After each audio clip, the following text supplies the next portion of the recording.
Welcome. This is going to be Rules of Acquisition 11, Fruit-ism versus Credit-ism. I'm talking about two psychologies, one where happiness is the attainment of a goal, and one where happiness is the attainment of a status. Okay, so God is the former. True Father in, I believe it was 1999, so right around after the dawn of the fourth Adam's era, described a scene where the fall did not happen.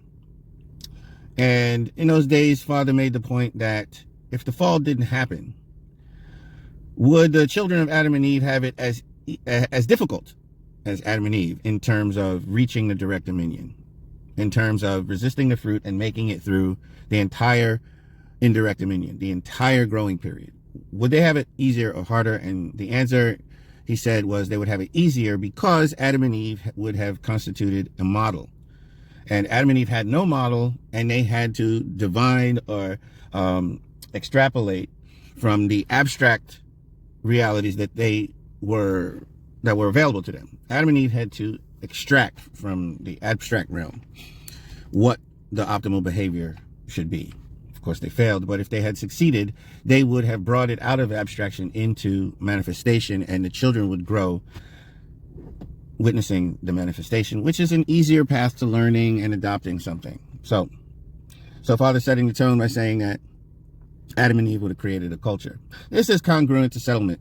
If you were to compare restoration to settlement, it would be pre-Adam and Eve's direct dominion debut and post-Adam and Eve's direct dominion debut. Okay, you can understand that before, you have no fruit and you're just uniting with abstractions, but afterwards you're copying.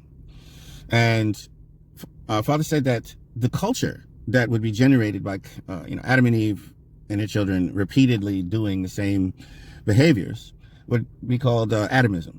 So you could call that culture Adamism, and it's bequeathed to subsequent generations, and it's easy for subsequent generations to live in the kingdom of heaven, have the optimal lifestyle, optimal behavior for repeating the realm of joy, generation after generation, the realm of true love, generation after generation. And then Father said, if that had been the case, would you have the term true parents? And he said no, because true is only spoken about because of the presence of false. So you wouldn't have the term true parents. Okay, so you're talking about a world where the term true parents is not an issue. Okay, that doesn't mean that the position of Adam and Eve is insignificant. It just means you wouldn't refer to that position as true parents, because there would be no false parents, right? So you would have to find a different terminology and come at it from a different vector, not the vector where you're negating the dysfunctional false parents and their dysfunctional lineage.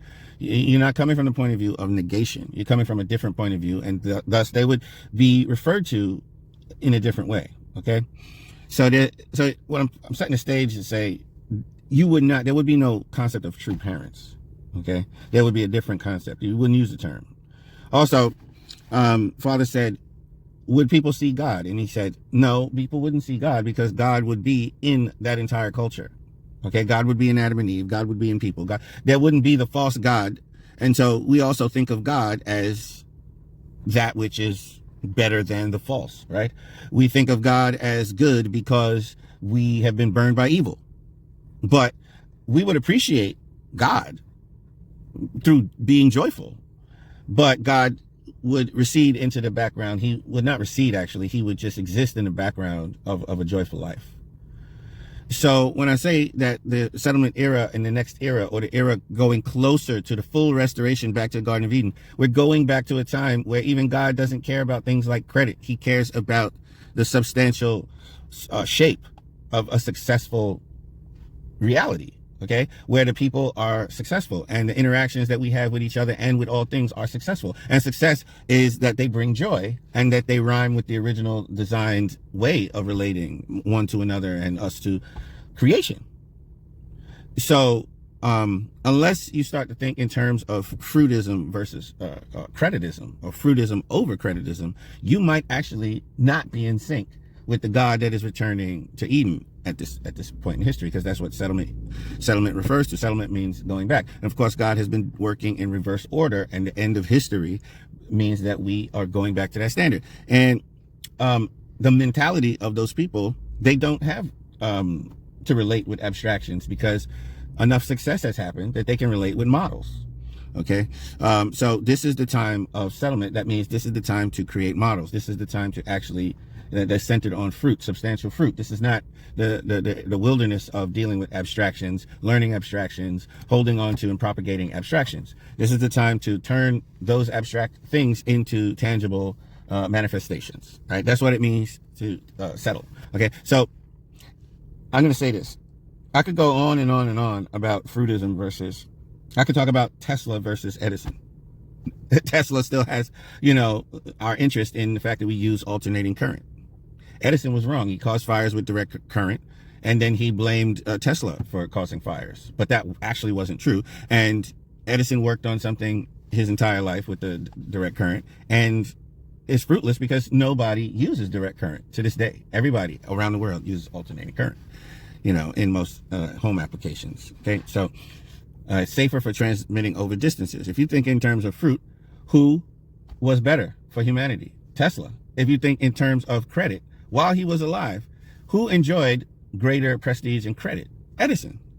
I mean, if you can't tell the difference between a fruitful person and a highly accredited person, maybe you have a problem. And maybe you will still have a problem. And joining us in this fourth Adam settlement talks, nobody's going to tolerate justification based on credit. Okay. Justification based on quote unquote official authority. Okay. Official authority means that people hand down titles. But if those titles are irrelevant in the realm of fruit, fourth Adam settlement people can see through that limitation. People who are stuck in restoration, they don't see through that limitation, and they actually spend their last dollar on a person who ultimately is irrelevant in the realm of settlement, because he's not a fruit-bearing person. And they ultimately spend their last dollar, which is what's been happening to the movement, spending your last dollar. A lot of people are passing away, losing their children, sending their children to learn from people who have no concept about settlement, and teach those kids irrelevant things like positionism, this, that, and the third. These kids come out of these programs not concerned about the external world. Okay, BCs are not concerned about saving the world. They're concerned about church business. Okay, so the fruit is not there. The fruit is not even looked at by the third Adam's realm or the restoration realm. It's not even looked at as relevant. They look at external circumstances as a distraction.